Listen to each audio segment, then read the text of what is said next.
அனைவருக்கும் வணக்கம். நான் உங்கள் மகிழ்வா. நான் ஆதர்ஷ் வித்யாலயா பதின்ம மேல்நிலைப் பள்ளியில் 5ஆம் வகுப்பு ஆ பிரிவில் படிக்கின்றேன். நான் தான் உங்கள் தமிழாசிரியர். இன்னைக்கு என்ன பார்க்க போறோம்னா, ஒரு திருக்குறளை விளக்கக்கூடிய ஒரு கதை. குறள்: இன்னா செய்தாரே ஒருத்தர் அவர் நாண நன்மையும் செய்து விடல். கதைக்குள்ள போலாம். ஒரு ஊர்ல ஒரு கோவில் மண்டபத்துல ஒரு துறவி ஆன்மீக சொற்பொழிவை ஆற்றிட்டு இருந்தாரு. அந்த கூட்டத்துல அவர் பேசுறது பிடிக்காத ஒருத்தன் அவர் மேல கல்லை எடுத்து வீசினான்.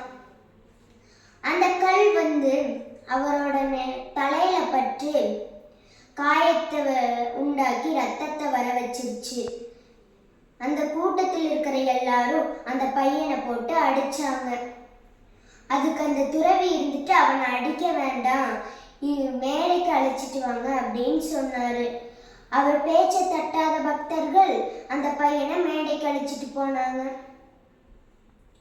துறவி இருந்துட்டு அவர் அந்த பையனுக்கு ஒரு பழத்தை எடுத்து கொடுத்தாரு. எல்லாருமே அந்த கூட்டத்தில் இருக்கிற எல்லாரும் கத்துறாங்க, உங்களுக்கு துன்பம் செய்தவனுக்கு தண்டனை தருவீங்கன்னு பார்த்தா ஒரு பழத்தை எடுத்து கொடுக்குறீங்களே அப்படின்னு கேட்டாங்க. அதுக்கு துறவி இருந்துட்டு, எல்லாரும் உட்காருங்க சொல்றேன், ஒரு அறிவு இருக்கிற மரமே அந்த மரத்தை அடிச்சவருக்கு பழத்தை தருதுன்னா, 6 அறிவு இருக்கிறனா எனக்கு துன்பம் செய்தவனுக்கு ஏன் பழத்தை கொடுக்க கூடாது அப்படின்னு சொன்னாரு. அதுக்கு அந்த பையன் இருந்துட்டு துறவியோட காலில் விழுந்து மன்னிப்பு கேட்டாரு. உங்களுக்கு எல்லாத்துக்கும் புரிஞ்சிருக்கும்னு நினைக்கிறேன். இதுதான் திருக்குறளோட விளக்கமும்.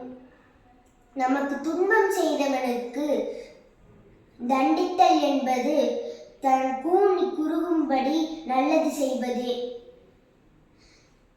நன்றி, வணக்கம்.